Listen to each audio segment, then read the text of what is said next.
성령과 연합한 자가 곧 레위 지파입니다. 레위 지파의 의미를 우리가 오늘 생각해 봤으면 좋겠습니다. 이스라엘에는 12지파가 존재하지요. 어떤 사람들은 복음과 예수 그리스도를 유대인의 종교라고 생각합니다. 그리고 어떤 사람들은 예수님께서 이 땅에 오신 것이 유대인들에게 오신 것이지 그냥 이 세상 지구상의 사람들에게 온 것이 아니지 않느냐라고 이야기하기도 합니다. 그러나 너무나 잘못 오해하고 있는 것입니다. 예수님은 유대인의 몸으로 오셨지만 인간으로 오셨지만 모든 인간을 구원하러 이 땅에 오셨고 이스라엘 민족을 선택하신 것은 이스라엘 민족이 특별했기 때문이 아닙니다. 이스라엘 민족을 통하여 전 세계 모든 민족, 모든 사람에게 복음 전달하는데 이 민족을 사용하시기 위해 먼저 부르신 것 뿐입니다. 먼저 불렀는데 이 먼저 부르신 부르심의 그 축복을 상실해버린 거죠. 그것이 이 유대 민족의 잘못이라기보다는 사단에 속고 있는 유대인들의 안타까운 현실이라고 생각합니다. 언약 속에서 선택받았지만 사단은 그 언약의 축복을 누리지 못하도록 여전히 유대 민족을 속이고 있습니다. 비단 그것은 오늘 살고 있는 언약 백성인 저와 여러분에게도 마찬가지입니다.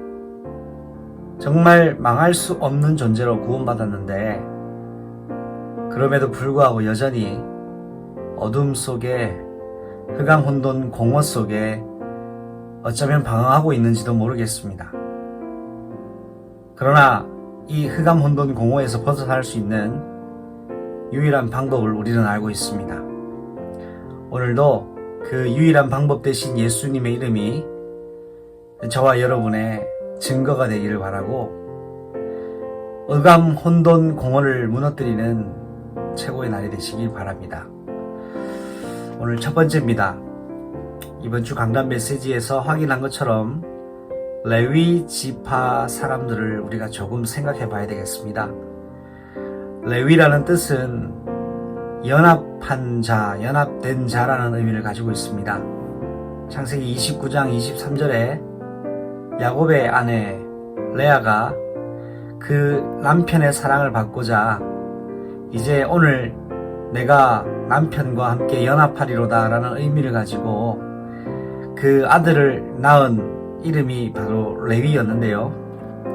그 레위를 아마 야곱은 아마 좀 특별히 사랑했었나 봅니다.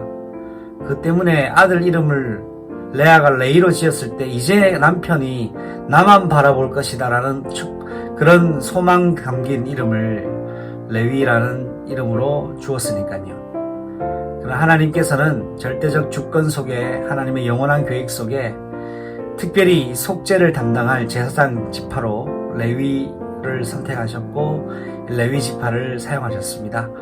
특별히 레위가 칼을 참 잘 썼던 것 같습니다.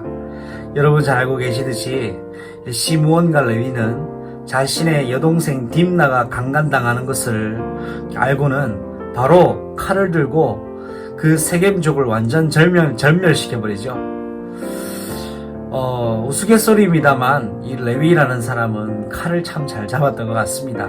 특별히 레위 지파는 소와 짐승을 잡는 그래서 제사를 지내는 일을 봉사하는 지파였기도 합니다.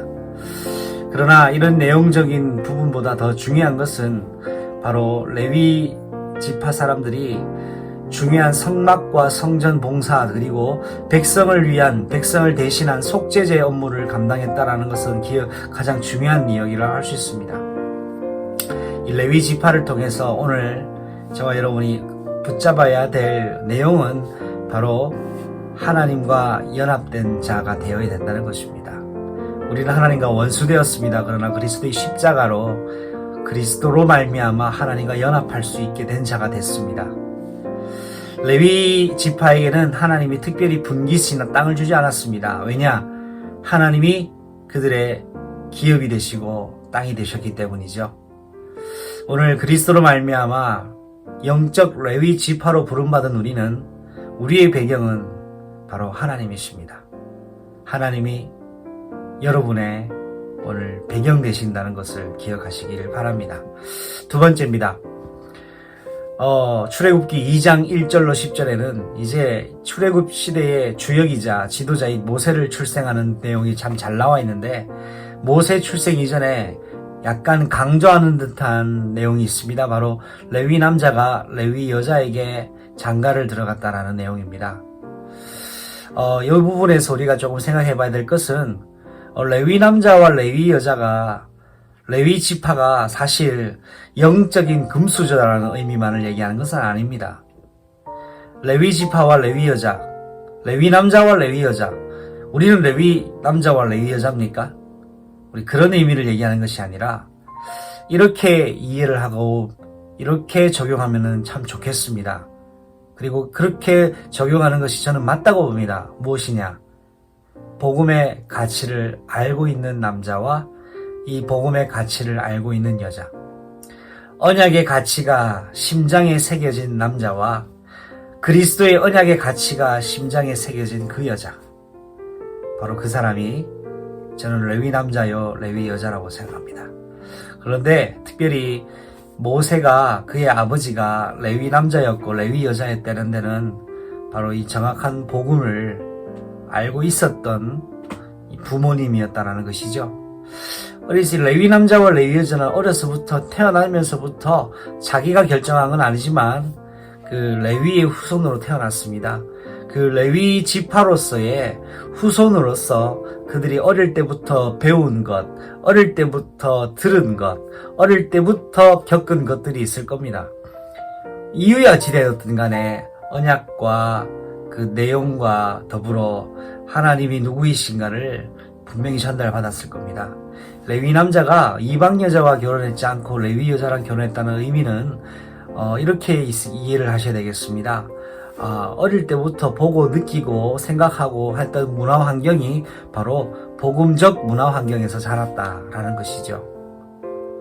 우리의 인생이, 또 우리의 후대가 그런 응답 받아야 되겠습니다. 그런 관점에서 우리가 꼭 또 한 가지를 짚고 넘어가야 됩니다.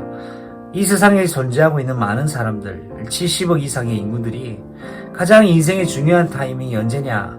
바로 어린 시절인 것 같습니다. 저도 특별히 교육학을 전공했던 한 사람이었는데, 인생의 가장 중요한 것을 결정하는 때가 바로 어릴 때입니다.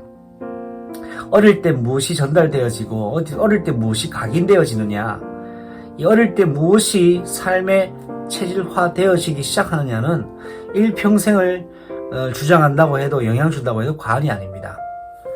자, 그래서 어릴 때 어린 랩런트들과 후대들, 인간의 인격과 모든 것들이 결정되어진다고 할 수 있는 이 어린 시절을 이 복음의 영향을 주고 복음의 가치를 전달하고 이 복음적 사상과 세계관을 심는 그 일이 참 우리에게, 교회에 가장 필요한 일이라고 생각합니다. 나는 어린 시절을 흑암 문화에서 자랐는데요. 나는 어린 시절을 복음 모르고 자라왔는데요. 그렇다고 낙심할 이유가 없습니다. 우리가 결혼과 가정을 이루게 되면서 얻게 될 후대들이 있지 않습니까? 우리 교회가 만나게 되어지고 세워져야 될 후대들이 곧 우리들의 후대들입니다. 이들에게 복음을 전달하고 복음을 각인하고 복음을 뿌리 내리도록, 복음이 체질될 수 있도록 우리가 발판되어지는 역할을 하는 것 또한 그런 의미라고 저는 생각합니다. 어릴 때가 참 중요합니다. 그리고 나의 지금의 문제는 불과 몇 년 전의 문제가 아니라 오래전에 어릴 때 각인된 부분입니다. 그때의 부분을 복음으로 확인하고 복음으로 발판 삼는 것이 가장 중요합니다. 사단은 상처를 가지고 여러분을 영적 문제로 묶어서 결코 성장하지 못하도록 속이고 끝까지 과거로 돌아가게 하기 때문에 여러분 속지 마시고 오늘도 그리스도로 각인되어지고 그리스도로 뿌리내리고 그리스도의 그 사상이 나의 삶의 체질화 되어지고 인생의 내용이 되어지는 출발되어지길 바랍니다. 마지막 세 번째입니다. 인생에 있어서 참 잘 중요한 부분이라고 할 수 있죠. 결혼과 가정이고 그리고 출산입니다. 저는 복음을 깨달아가는 과정 속에서 지금까지 변함없이 이렇게 생각합니다. 결혼이란 바로 선교의 시작이요, 결혼이란 바로 순교로 꽃을 맺는다라고 보고 있습니다. 레위 남자와 레위 여자가 결혼을 했습니다. 결혼은 선교를 의미합니다. 다른 나라, 다른 문화를 가지고 있던, 그러니까 흑암 문화에서 살고 있던 자가 복음을 만나서 이 복음의 문화를 새롭게 꽃피우는 것이 순교요. 한 렘넌트를 생산하기 위하여 부모가 희생하고 우리의 옛 체질과 옛 자아는 십자가에 죽여버리는 순교가 저는 가장 중요하다고 생각합니다. 레위 남자와 레위 여자가 만나 보이지 않는 출애굽 시대의 교회 역할을 감당했고 렘넌트를 보호했습니다. 3개월 동안 보호했습니다. 여러분, 개인과 가정과 가문의 죄와 영적 문제와 오늘도 싸우시기 바랍니다. 예수를 믿는 것과 구원받는 것 그 다음으로 영적 문제와 죄를 끝장내는 것과 결박시키고 무력화하는 건 다른 얘기입니다. 예수 믿고 구원받고도 영적 문제로 평생을 시달릴 수 있습니다. 그러나 우리는 예수를 믿고 구원을 받았기 때문에 꼭 병행해야 될 것이 있습니다. 예수 이름으로 개인, 가정, 가문과 그 내려져 오는 죄와 영적 문제와 대물림을 매일 싸워서 무력하게 만들어야 됩니다. 이스라엘 민족이 애굽에서 나와서 가나안 땅을 정복해야 됐던 이유가 바로 거기 있습니다. 출애굽 나왔다고 끝난 것이 아닙니다. 정복하고 다스려야 됩니다.